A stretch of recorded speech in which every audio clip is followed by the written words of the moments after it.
আমাদের শরীরের কিছু কিছু জায়গা অনেক প্রাইভেট, যেই জায়গাগুলো আন্ডারওয়্যার দিয়ে ঢাকা থাকে। এই জায়গাগুলো খুব প্রাইভেট, অন্য কেউ এই জায়গা টাচ করতে পারবে না। শুধুমাত্র মা বাবা বা দাদি বা নানি আমাদেরকে সাহায্য করার সময় এই জায়গাগুলো ধরতে পারবে। কখন কখন গোসলের সময়, বাথরুমে হেল্প করার সময়, অথবা জামা কাপড় বদলানোর সময়। মনে থাকবে?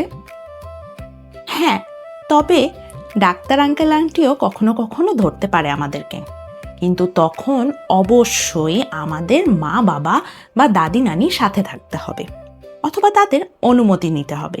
ঠিক আছে? আমার শরীর আমার, আমার আমার আমার, ভালো না লাগলে বলবো আমি না না না আর। স্টপ বলি দূরে যাই, মা বাবাকে সব জানাই। স্টপ বলি দূরে যাই, মা বাবাকে সব জানাই।